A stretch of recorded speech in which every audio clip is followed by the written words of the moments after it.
DJs for the last 2 decades have been experimenting in different ways of playing the music. One day, this magic miracle happened. Serato was born.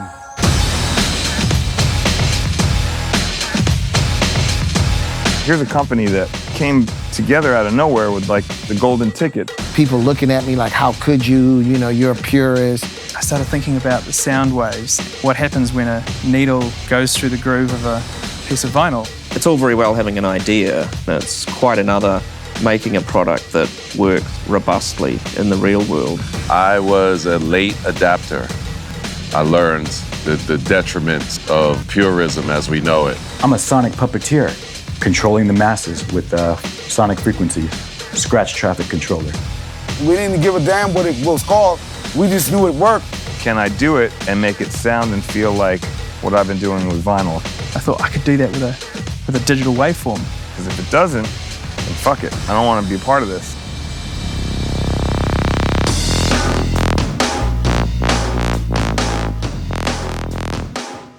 The way Steve and I met was we were both doing the same computer science degree at Auckland University. We're both kind of like super nerds, and we both liked to work on tricky problems. One day he showed me this thing which was taking some music and changing its speed without the pitch going up or down. And he said it was in real time, which meant it was processing the sound as fast as it needed to play it.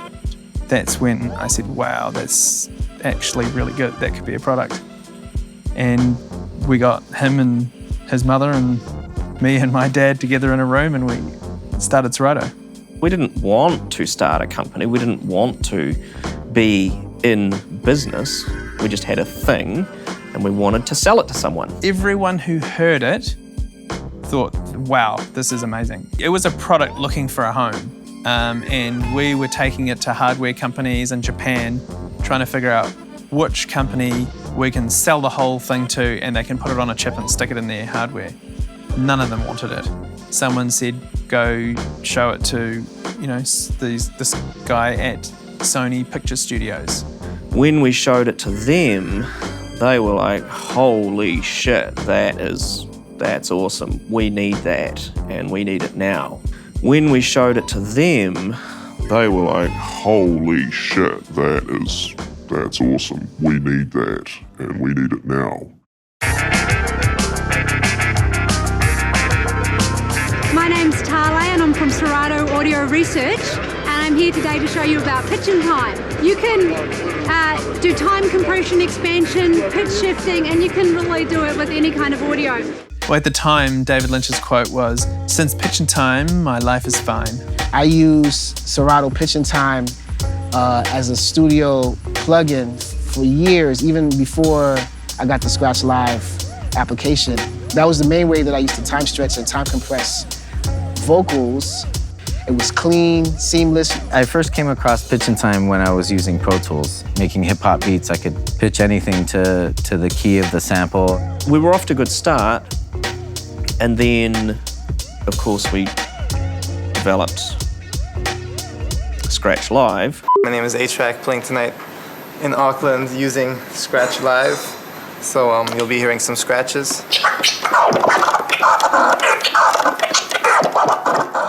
I started thinking about the sound waves and what happens when a needle goes through the groove of a piece of vinyl, and how that moving it backwards and forwards creates the sound that it makes. This is a crab scratch right here. When you see me use many fingers on the crossfader, it's called a crab. I thought I could do that with a digital waveform. So I wrote this piece of software which basically resamples audio 1,000 times a second, and ended up with a hacked together program which was on an old laptop. You put a CD in the drive, and with the mouse you would scratch. We were playing with that for a couple of weeks before we kind of thought maybe we could turn this into a product. I was always a turntable cat, cutting it up back in the streets of the Bronx. So we was always looking for different innovations to kind of bring our skill level up to the next level, to the next level, to the next level. My boy, Grand Mixer DXT, brings me some little box that said, yo, this is gonna change everything. I'm like, How is this little box gonna change everything? Look, it comes with vinyl. That sparked my interest right away. Got it up and running, and we were like, ooh, we were amazed. And at the time, I didn't know who made it. We didn't give a damn what it was called. We just knew it worked. If you want to be able to know where you are on a record or anywhere, you need some kind of map, and every part has to be different. It kind of almost naturally suggests randomness, because randomness is always different. One of the common methods of generating randomness is this idea of pseudo-random noise. Genuinely random noise isn't necessarily going to be unique, but it turns out that pseudo-random noise has this quite elegant quality that it guarantees uniqueness everywhere. So you just need to make sure that it's long enough to fill a record, and that ended up being the noise map. Hello and welcome to this demonstration video. We'd like to show you a new concept that we're working on. The concept consists of 3 different components. The first of which is a normal set of turntables connected to a computer. I think one of the really big drivers in the really early days was that it was being picked up by touring DJs. It really solved this problem of traveling with vinyl. And there was this one DJ, a guy called DJing, who he lived in LA, had a residency in Vegas, and the fact that he could then go to his residency with just carry-on was such a game changer for him. I remember doing a tour of Asia, and by the time I got home, I spent about $3,500 in extra baggage charges. I knew I was in trouble. Right out of the box, just Serato was a game changer. Anytime you had a gig where you had to go up like 3 flights of stairs, that gig sucked. It was getting to the point where I would be on the train in the UK, traveling with 200 bags of records. Carrying crates and crates of records. I said, you know what, something has to give.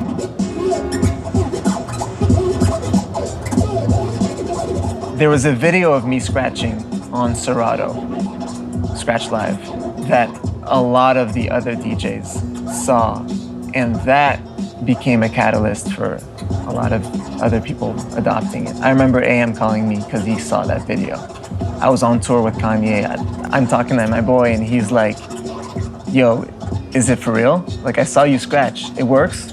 For real, it works? First gig that I did with it, I'll never forget it. I mean, I get up there, no crates, just one little tiny bag, flip open the laptop. The expression on everyone's face was like utter confusion. Plugged it all up, told the other DJ on the set I was good to go, and he was like, what the fuck are you doing? The whole front row, they were just looking at me, mind-blowing emojis all coming out of their ears, man. It was crazy. I was literally probably one of the very first people to travel around the country with Serato, and I got a lot of flack. I thought it was the corniest thing that I've ever seen. I was like, who wants to play digital music on turntables? I was like, why would you do this? And I was one of those guys at first nah, man, spinning with a computer, it ain't real, nah, I'm good. At first, I was just like, okay, bringing a laptop out and all that kind of stuff, I was just kind of like, oh, what about it? But the crazy thing was all the backlash and the hating. The snobbery of people look at me and turn their nose up at me. And boy, did I catch flack. Oh, Jay, you're faking the funk. How could you get rid of the vinyl? Vinyl purists basically thought it was cheating because it was a little too convenient, and it made, a way for people who never DJed before to just get a computer and rock, people, because it was something new. People didn't understand it. People looking at me like, how could you? You're a purist. People just couldn't believe it. They were like, wait a minute, explain this to me. You're using a fucking laptop to play music on vinyl records that you don't ever have to take off the turntables for hours. Yes. Unless you're doing something bleeding edge that's rattling the cage of the norm, you're not really doing it right. My good friend DJ AM He said, yo, Mike, check this program out. It's called Serato. And all you need is two records, 2 time code records. And I was like, what? There's a sound that's stored on the computer, and the turntables send a signal to tell the computer how to play back that sound.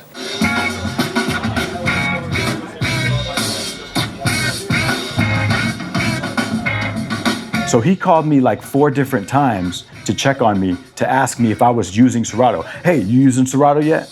I'm like, nah, man. I refuse to make that leap. I'm gonna keep it real. I'm gonna keep it 100 with the vinyl. The thing was, can I do it and make it sound and feel like what I've been doing with vinyl? Because if it doesn't, then fuck it. I don't want to be a part of this until they get it right.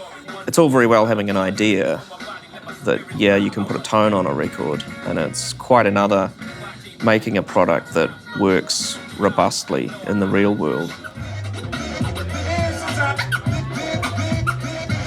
He's telling me about the show that he did. Because I did a show, I didn't pick up my needle once and rocked it. And I was like, what? You didn't pick your needle up once? What does that mean? So it sounds just like a normal turntable, like this. But instead of the sound coming off the record, a signal is going into the computer from the record, and that's telling the computer how to play back that sound. It had to sound as good as real vinyl, but it also had to feel as good as real vinyl. So we had to work really hard with horrible computer code to get the latency of the system down to the point where it was actually a faithful reproduction of vinyl. I got a call from Revolution, and he started telling me about this thing, Serato. And I was like, yo, man, I'm not fucking around, Jeff. This shit is legit, 100%. This had to easily be the first week that Serato came out. And I immediately drove downtown Philly to the record store, and I bought it. They had it, I bought it, I came home, I set it up, started messing with it, thought it was absolutely amazing. I go out to LA to do a show, and I take Serato, and Revolution comes to sound check. And he's like, how is it? And I'm like, man, I can play all of the records that I want and do the whole set, but when it comes time for me to do a DJ routine, I pull out the regular vinyl. And he was like, why? And I said, there's a level of latency. So he goes into the computer and realized that I had the buffer set all the way to the wrong side. So he switches the buffer back, and now I'm like, oh my God, this is just like my records. My first introduction to Serato was with Grandmaster Flash. And I was like, wow, this is gonna be a game changer. I started the process of burning vinyl and CDs, because I had like 50, 60,000 records. I was working like 12 hours a day burning music, because I couldn't believe this program was that amazing. I remember we did the Scratch tour for the movie Scratch. I think it was Q-Bert, myself, Jazzy J, DJ Flair. I was the only one using vinyl, and all the other DJs were using Serato. When they got on and plugged their laptops up, they set sounded really nice and clean. But when it was time for me to get on, once I played the record, the speakers started rumbling. You could see the sound man in the back trying to adjust the equipment to the vinyl. So, I eventually switched over, and I'm glad I did. So back in the day, when Scratch Live had just come out, and I wasn't actually working at the company, but me and most of the other people around me didn't have a computer to test it on. So Serato was giving us not only the SL1 and some records to use, but also a computer full of music. And we get out and we plug the computer in and go, oh, this is cool. But because we didn't really have laptops, the concept of digital DJing was still so foreign at that time. At that time, I didn't even own a laptop, so there was no way for me to use Serato. Making that leap from vinyl records to a computer just didn't sound that organic to me. Tell me about this new computerized program they tell me called Serato. Serato. Yeah, What is Serato, it's an amazing technology. It's a computer, which is your musical library. And it incorporates your turntables, and I still use my 2 turntables, and I use 2 records, but I use control records. They are time-coded records, and they read the files just like I was playing them off a record. So I'm able to scratch, I'm able to bring the record back. You hear all the sounds that a record would sound in actual time. You know, everyone was talking about Serato and this is the new wave, and I was like, okay, I need that. So I remember copping it then, and it kind of was just such a game changer to be able to carry all your music with you wherever you were around the world. Adam was pounding it into my head saying, yo, you need to use this Serato program, bro. Trust me, once you learn how to use this, you're gonna be a beast. So I kind of just, I turned myself into a beast.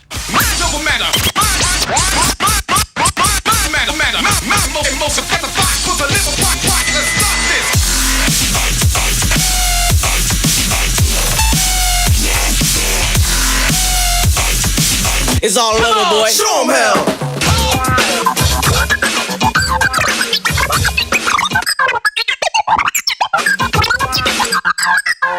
It's all over, boy. Show 'em hell.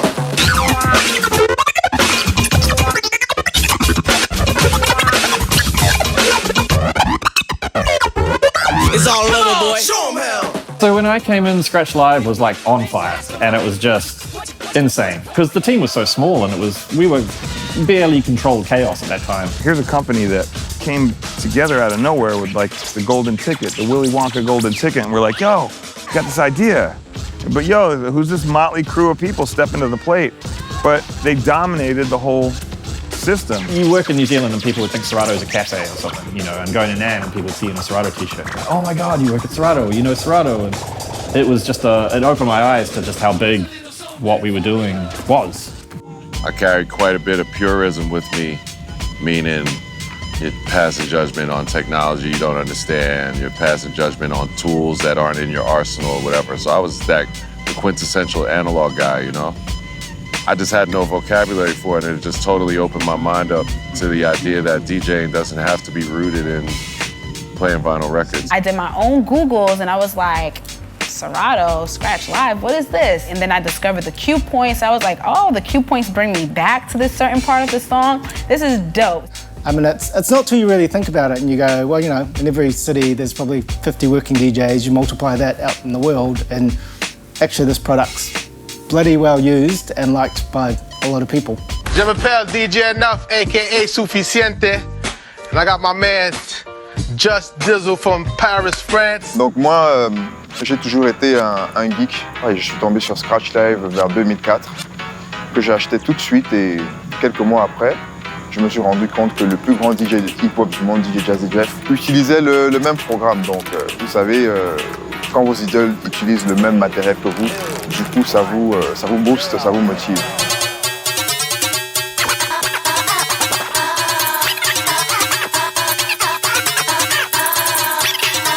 自分レコード買ってた時はなんかヒップホップだけ最初やってたんですけど、スクラッチライブになってからはなんかいろいろなジャンルをかけるようになって、それがすごい楽しくて今の DJ スタイルにつながってると思う。セラート DJ になってからなんか自分みたいにこうなんかジャンルレスにDJ するクラブ DJ がすごい増えたと思います。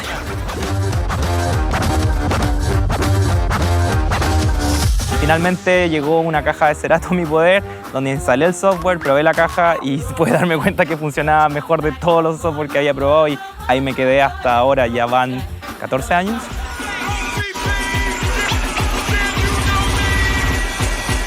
Praticamente in una serata dove c'era un DJ che suonava soltanto con 2 vinili e una specie di box. La mia prima esperienza con il Serato Box c'è stato come un amore a prima vista, cioè nel senso... The early days of Serato and all the digital formats was like jumping out of a plane and just hoping that the cord was gonna open up the parachute and that you was gonna land safely. But when it did, you know, you just wanted to just get right back up there and jump again and pull the cord again. There would be times when I had to tell my MC, just keep talking, reboot the computer, reboot the computer. I think also too, the big crazy turning point for me was, as a guy who was on board from the jump, when I heard Kanye say Serato in a song. You ain't got no fucking Yeezy in Serato. Like, okay, it's official. You know what I mean? I was like, this is it. So when Steve and AJ came to the United States, and I met these cats, and I'm like, these are young guys. These these guys are wet behind their ears still. And they created this phenomenal product, them giving me the respect as a pioneer, and I'm like, wow, me giving them the respect as innovators just kind of meshed. You know, it wasn't like we were these genius businessmen with this grand plan and we went out and we conquered the world.